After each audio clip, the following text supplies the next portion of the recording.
In our politics lead, massive layoffs today at the Washington Post. The paper let go of nearly 1/3 of its newspaper staff, affecting almost every corner of the newsroom, including sports, books, the Metro desk, foreign news coverage.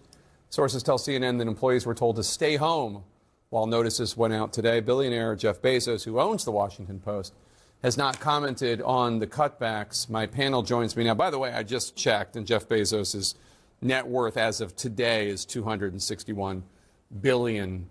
That's billion with a B, just FYI. Ramesh, you're a contributing columnist for the Washington Post. This is heartbreaking. What do you make of it all? Well, I'm sorry to see so many people laid off. That's never a happy story. You feel bad for the people involved. But this is a donor-supported publication, and that's something that I think people have not really internalized. A lot of people have a lot of ideas for how Bezos should spend his money, but they're apparently not Bezos' ideas for how he should spend his money. And a lot of these things, I keep hearing people saying things like, oh, he's trying to placate Trump. And maybe in some respects he is.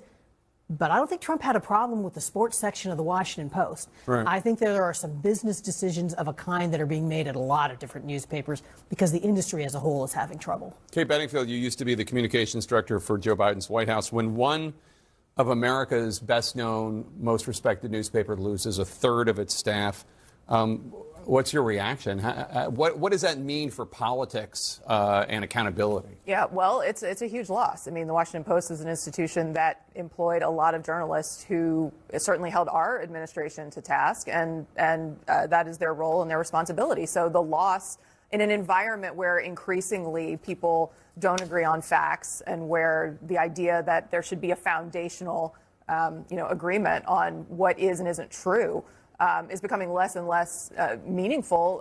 Losing this voice is extremely damaging. But I think, to Ramesh's point, I think there are kind of two pieces here. There's, I would argue that the Bezos decision to withhold the endorsement from Kamala Harris probably.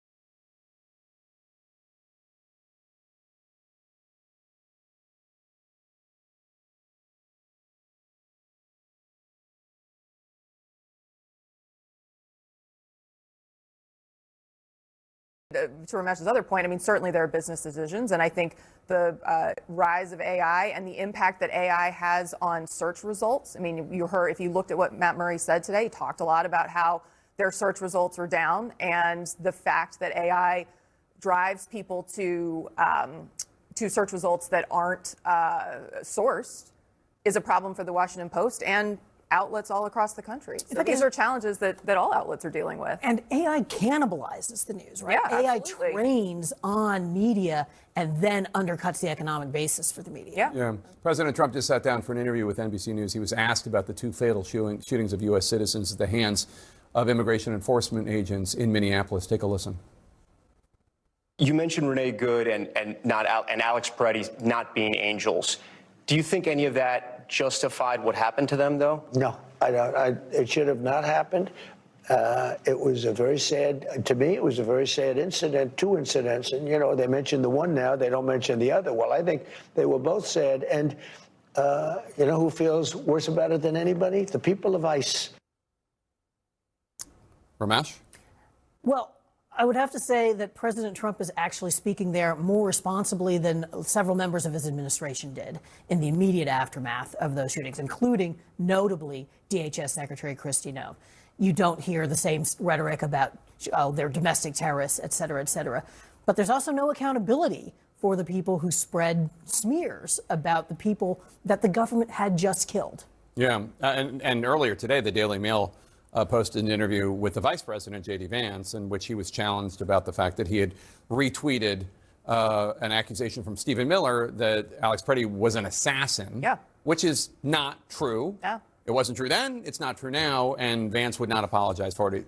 Yeah, he clearly believes that this kind of incredibly hard line is going to be helpful to him as he thinks about post-Trump. I think this is where his interests and Donald Trump's politically may diverge. Trump is looking at the numbers. He's seeing the reaction from people across the country. He's saying we got to tone down the rhetoric. J.D. Vance is thinking ahead to a 2028 primary in which he has to win over some of the hardest core voices in the MAGA coalition. So that I think that's the divide we're looking at Interesting. here. We have another clip from the NBC News interview. Here is Tom Lamas asking President Trump about the FBI search at the elections office in Fulton County, Georgia. Take a listen. Why is Tulsi Gabbard there? I don't know, but a lot of the cheating comes from it's international cheating.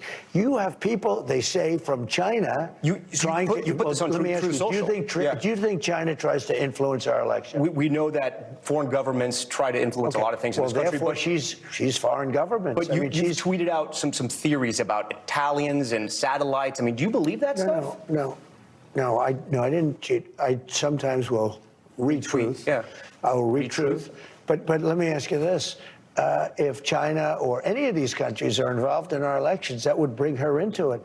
And everybody knows that Russia, they talked about Russia, it turned out to be a hoax. It was Hunter Biden, it wasn't Russia. Look, we have to have honest elections. Yeah. There should be nothing wrong with the fact that they went in, got ballots from a while ago, and they're going to look at them. And now they're going to find out the true winner of that state. Ramesh? We know the true winner of Georgia in the election that was held 5.5 years ago, and it was Joe Biden. We may dislike that fact, we may like that fact, but it has been well attested and proven.